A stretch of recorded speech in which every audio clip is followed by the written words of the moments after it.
ಇವತ್ತು ನಾವು ಸುಮಾರು 50ಕ್ಕೂ ಹೆಚ್ಚು ಜನ ಸಾಮೂಹಿಕ ರಾಜೀನಾಮೆ ಕೊಟ್ಟಿವ್ರಿ ಇವತ್ತು ಪಕ್ಷಕ್ಕೆ. ಕಾರಣ ಏನಪ್ಪಾ ಅಂದ್ರೆ ಜಮಖಂಡಿ ನಗರದೊಳಗ ಗ್ರಾಮೀಣ ಮಂಡಲ ಮತ್ತು ನಗರ ಮಂಡಲ ಎರಡು ಪದಾಧಿಕಾರಿಗಳು ಮತ್ತು ಅಧ್ಯಕ್ಷರು ಇವತ್ತ ಪಕ್ಷವನ್ನು ಮುನ್ನಡೆಸುವಲ್ಲಿ ವಿಫಲರಾಗ್ಯಾರ ಅನ್ನೋದು ಈಗ ಇಡೀ ಜಮಖಂಡಿ ತಾಲೂಕಲ್ಲ ಸುತ್ತಮುತ್ತ ತಾಲೂಕಿನಲ್ಲಿ ಪ್ರಚಾರ ಆಗೈತ್ರಿ. ಆ ರೀತಿ ಇವರು ಪಕ್ಷವನ್ನ ಹಿನ್ನಡೆಗೆ ಹೋದಾರು, ಮುನ್ನಡೆಗೆ ಹೋಗ್ಬೇಕಾದಂತವ್ರು ಹಿನ್ನಡೆ ನಡ್ಸಕತ್ತಾರು.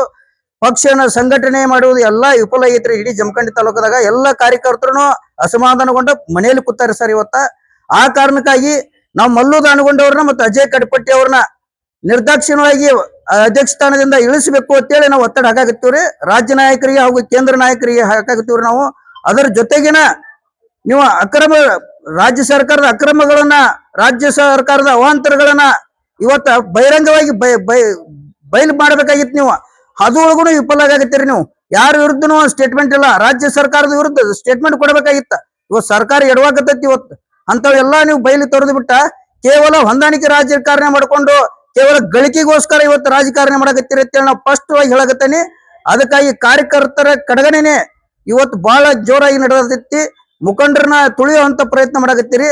ಅದಕ್ಕಾಗಿ ನಾವು ರಾಜ್ಯ ನಾಯಕರಿಗೆ ಸಾಮಾಜಿಕ ಜಾಲತಾಣ ಆಗಲಿ ಮೀಡಿಯಾದವ್ರ ಮೂಲಕ ವಿನಂತಿ ಮಾಡ್ಕೊಳಕ್ತೀವಿ ರಾಜ್ಯ ನಾಯಕರಿಗೆ ಮತ್ತು ಕೇಂದ್ರ ನಾಯಕರಿಗೆ. ಈ ಜಮಖಂಡಿ ಕ್ಷೇತ್ರ ಬಗ್ಗೆ ನೀವು ಏನಾದರೂ ಗಮನ ಕೊಟ್ಟು ಇಲ್ಲಿ ಸಮಸ್ಯೆಗಳನ್ನು ಬಗೆಹರಿಸಿದ್ರೆ ಮುಂಬರುವ ಜಿಲ್ಲಾ ಪಂಚಾಯತಿ, ತಾಲೂಕು ಪಂಚಾಯತಿ, ಗ್ರಾಮ ಪಂಚಾಯತಿ ಒಳಗ ಬಿಜೆಪಿ ಕಮಲ ಅರಳಾಕ್ ಸಾಧ್ಯನೇ ಇಲ್ಲ ಅಂತ ಹೇಳಿ ನಾ ಬಹಿರಂಗವಾಗಿ ಹೇಳ್ತೇನ್ರಿ.